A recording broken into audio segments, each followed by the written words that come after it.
káàsán o, ìròyìn àpapọ̀ ló ń dé sétígbọ̀ yín láti BGI TV, bàbá gbàgede ìmọ̀ TV. Ẹ fẹ́ máa wò wá rokoṣo, ẹ dẹ̀ fẹ́ tẹ̀lé wa lójú òpó Facebook wa, ẹ tẹ bàbá gbàgede ìmọ̀ TV kí ẹ subscribe, kí ẹ sì má gbàgbé láti tẹ aago ìránnilétí láti máa fi mọ bí a ṣe ń gbé àwọn ètò wa jáde. Lórí Facebook ẹ tẹ gbàgede ìmọ̀ with Aláwìyé Adébáyọ̀. Lórí ti Instagram wa ẹ tẹ gbàgede ìmọ̀ _22. Fún ìpolówó ọjà ẹ pè ẹ̀rọ ìbánisọ̀rọ̀ yìí 070 38 22 61 60 070 38 22 61 60. Ìròyìn àpapọ̀ kókó rẹ̀ rèé. Ìyá Abubakar Shekau kábàámọ̀ pòǹbí Abubakar Shekau sókè èèpẹ̀. Ọlọ́pàá kan ṣekú pa awakẹ̀kẹ́ márúwá nípínlẹ̀ Èkó.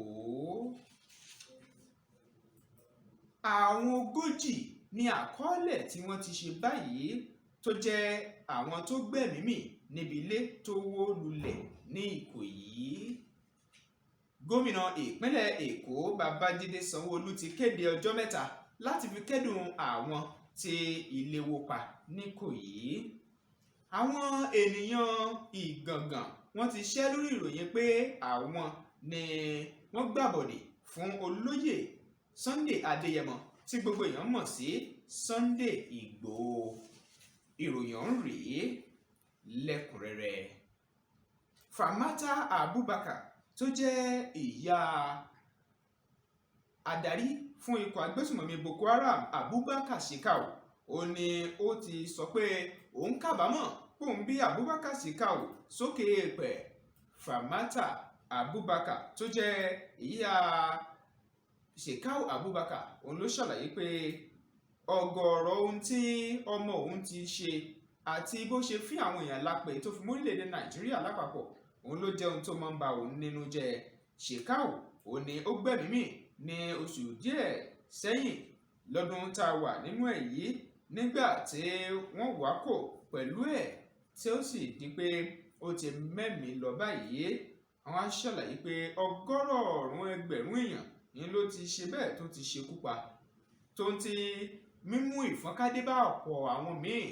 Ọ̀pọ̀ abúlé ló ṣàkọlù sí, ọ̀pọ̀ ìlú ló ṣàkọlù sí, ọ̀pọ̀ iléèwé ló ṣàkọlù sí, kódà ọ̀pọ̀ àwọn iléèwòsàn àtàwọn ibi tó jẹ́ ohun ìgbáyégbádùn ló bàjẹ́ tó ń ti nǹkan tó yẹ kó tó máa gbé lé òdiwọ̀n tó wọ bíi bílíọ̀nù $9. Ó wá ṣàlàyé pé ọmọ òun yìí ló jẹ́ pé òun ò tiẹ̀ mọ̀ bóyá ó bímọ sáyé tàbí kò bí sáyé. Ó fi kún pé òun ò mọ̀ bóyá ọmọ òun yìí ìyẹn Abubakar Shekau bóyá ó sì wà láyé tàbí kò sí láàyè rẹ̀ mọ́.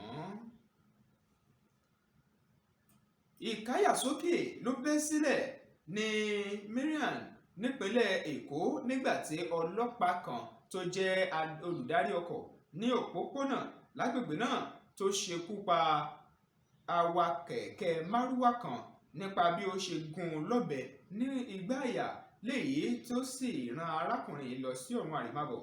Èyí gan ló ṣokùnfà bí àpapọ̀ àwọn bíi 3 bí wọ́n ṣe gbẹ́mìí mì níbi ìṣẹ̀lẹ̀ náà. Ìròyìn fi yé ni pé awakẹ̀kẹ́ ọ̀hún ni ó ń lọ ní ẹnu iṣẹ́ rẹ̀ lásìkò tí ọlọ́pàá yìí dá dúró tó sì ń béèrè fún $100 náírà ìyẹn 100 náírà lọ́wọ́ ẹ̀. Lásìkò náà ni ọkùnrin ọ̀hún sọ pé òun ṣẹ̀ṣẹ̀ ń bọ́ta bẹ̀rẹ̀ iṣẹ́ ni kò sì tí ì sí owó kankan ní ọwọ́ òun. Àmọ́ ká tó wí ká tó fọ̀ ń ṣe ni ọlọ́pàá yìí gún ní igbá àyà tó sì gbẹ́mìí mì. Lọ́wọ́ kan náà nínú bí àwọn akẹgbẹ́ rẹ̀ tán jẹ́ awakẹ̀kẹ́ márúwá bẹ́ẹ̀ ni wọ́n gbé ọkùnrin ọ̀hún tẹ̀jẹ̀tẹ̀jẹ̀ lọ sí àgọ́ ọlọ́pàá tí ń bẹ nítòsí rẹ̀ láti lè fi ṣèfẹ̀hónúhàn pé kán wo irú ohun tí ara àwọn òṣìṣẹ́ wọn tó ti dánwò. Lọ́wọ́ kan náà ní iléeṣẹ́ ọlọ́pàá tí ń bẹ níbẹ̀ lóbi ni àwọn òṣìṣẹ́ wọn wọ́n bẹ̀rẹ̀ sí ní yin tajútajú tó fi mọ́ ìbọn sí àwọn tó ń ṣèfẹ̀hónúhàn ọ̀hún lórí ikú ọmọkùnrin yìí. Lọ́wọ́ ọ̀hún kan náà ni àwọn ọmọ tí wọ́n ń ṣe ìfẹ̀hónúhàn náà bẹ̀rẹ̀ sí ní ju ìgò tó fi mọ́ òkúta lu iléeṣẹ́ ọlọ́pàá látàrí ìbínú tí ó mú wọn. Lórí eléyìí ni wọ́n ṣàlàyé pé ọlọ́pàá ọ̀hún ni wọn kò tí ì mọ̀ ní pàtó lẹ́yìn ìgbà tó di pé ó fẹsẹ̀ fẹ́ kúrò níbi tó ti dán irú èyí wò. Kò dín ní àwọn bíi 40 báyìí tí wọ́n ti gbẹ́mìí mì tí àkọọ́lẹ̀ sì ti fi hàn pé ilé wó pa tí wọ́n ti kú ní ilé gogoro alájà 21 tí ń bẹ nípínlẹ̀ Èkó. Àwọn 9 ni wọ́n ti dóòlà nínú àkọsílẹ̀ tó wà nílẹ̀. Àjọ tó ń rí sọ́rọ̀ pàjáwìrì nílẹ̀ yìí NEMA òun ló kéde léyìí látọwọ́ ẹni tí ṣe olùdarí fún àjọ NEMA nípínlẹ̀ Èkó, ìyẹn alàgbà Ibrahim Fáyìnlóye ló ṣàlàyé pé ẹnìkan tó jẹ́ obìnrin àti ọkùnrin 8 ní àpapọ̀ àwọn tí wọ́n ti dóòlà kúrò ńbẹ̀. Ẹ̀wẹ̀, ìṣàyẹ̀wò àti ìṣàwárí àwọn tí ilé wó pa ló ṣì ń lọ lọ́wọ́ ní agbègbè náà. Gómìnà ìpínlẹ̀ Èkó Babájídé Sanwó-Olú ó ní ó ti kéde ọjọ́ 3 báyìí láti fi kéde àrò àwọn tí ilé wó pa ní Ìkòyí lọ́jọ́ Ajé. Ìjọba ìpínlẹ̀ Èkó ló ti ṣàlàyé pé pẹ̀lú bó ti jẹ́ kò dín ní èèyàn 40 tó ti gbẹ́mìí mì ní ìbílẹ̀ ọ̀hún tó wó, èyí ló farahàn nínú àtẹ̀jáde tí wọ́n buwọ́lù fi sóde látọwọ́ ẹni tí ṣe kọmíṣánná fún ìsọfúnni nípínlẹ̀ Èkó Gbénga Ọmọ́tọ́ṣọ́. Òun ló ṣàlàyé pé ní ìpínlẹ̀ Èkó wọn kì yóò jẹ́ kí àsíá dókè tán, wọn ó gbé àsíá ilẹ̀ yìí wá sí ọwọ́ àárín méjì láti fi ṣèbọ̀wọ̀ fún àwọn tí wọ́n ti jásẹ̀ kúrò látàrí ilé tó wó lù wọ́n mọ́lẹ̀ ní agbègbè Ìkòyí ní ìpínlẹ̀ Èkó. Iléeṣẹ́ ìjọba ìpínlẹ̀ Èkó wá ṣàlàyé sí pé kì yóò sí àwọn ayẹyẹ kan láwọn àsìkò náà láti lè fi bá wọn kẹ́dùn. Lọ́wọ́ kan náà ni gómìnà ìpínlẹ̀ Èkó Babájídé Sanwó-Olú ló kẹ́dùn pẹ̀lú gbogbo àwọn mọ̀lẹ́bí àwọn tọ́rọ̀ kàn láti fi yèdénú tó ń ti pé kí Ọlọ́run má jẹ́ kí a tún rírú ẹ̀ mọ́. Ó fi kún pé ìwádìí tó jinlẹ̀ ló sì ń lọ lọ́wọ́ láìpẹ́ láì jìnnà láti lè fi rí i dájú pé wọ́n ṣe àwárí ìdí tí ilé ọ̀hún gan tó fi wó.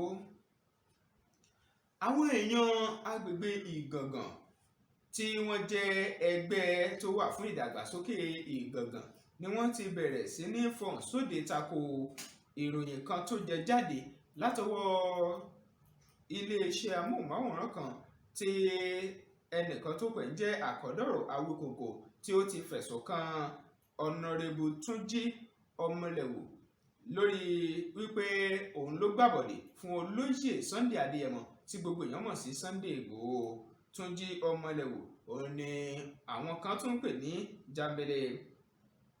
Àkọ́dọ̀rọ̀ Awíkòǹkò ni wọ́n ní ó ṣàlàyé pé òun gan ló fún àwọn ikọ̀ ọlọ́pàá ọ̀tẹlẹ̀múyẹ́ DSS ní ìsọfúnni nípa ilé ajìjàǹgbara ní ìyẹn olóyè Sunday Adéyẹmọ táwọn èèyàn mọ̀ sí Sunday Ìgbòho kí ọwọ́ lè fi tẹ̀ ẹ́. Àmọ́ lórí ọ̀rọ̀ bákan náà ni àwọn èèyàn agbègbè náà ti ní kò sí òótọ́ olókan nínú ẹ̀. Bẹ́ẹ̀ ni wọ́n wá ń ké sí Àkọ́dọ̀rọ̀ Awíkòǹkò láti tètè gbé ìgbésẹ̀ kánmọ́nkóbo kí ó sì tètè lọ tọrọ gáfárà pẹ̀lú gbèdéke ọjọ́ 7 péré. Èyí lópin ìròyìn àpapọ̀ ilé wa fún títàsíkò yìí, ṣùgbọ́n kí n tó máa lọ ẹgbẹ́ àwọn kókó inú ẹ̀ lẹ́ẹ̀kan sí i. A ti kà á fún yín wípé ìkáyàsókè ló bẹ́ sílẹ̀ lẹ́kọ̀ọ́ lásìkò tí ọlọ́pàá kan tó ṣekú pa awakẹ̀kẹ́ márúwá. A kà á sétí gbọ́yìn pé ìyá Abubakar Shekau tó pẹ̀ ń jẹ́ Famata Abubakar ni ó ṣàlàyé pé òun kábàámọ̀ pé òun bí Abubakar Shekau sókè èèpẹ̀. Àmúwá sétí gbọ́yìn wípé kò dín ní èèyàn 40 tí wọ́n ti ṣàkọọ́lẹ̀ báyìí pé ó gbẹ̀mí mì níbi ilé tó wó ní Ìkòyí nípínlẹ̀ Èkó. àmúwá sí etí ìgbọ̀nyín pé gómìnà ìpínlẹ̀ Èkó Babájídé Sanwó-Olú ti kéde ọjọ́ mẹ́ta láti fi kẹ́dùn àwọn tí ilé wó pa ní Ìkòyí nípínlẹ̀ Èkó.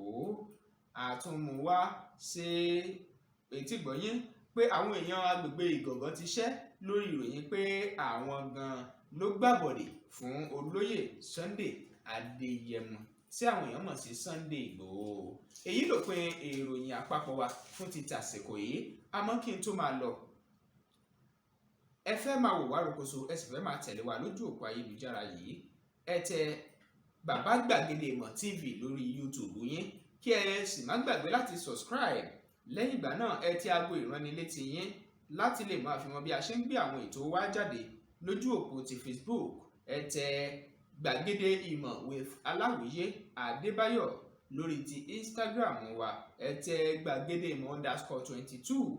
Fún ti ìpolówó ọjà, ẹ máa pè sórí 0703 822 6160 0703 822 6160. Olúwatóbilọ́ba Fásùgbà lóníròyìn. Ẹ ṣeun o tẹ̀ ń tẹ́tí gbọ́ wá, tẹ̀ sì ń wò wá. Ó dìgbà kan náà.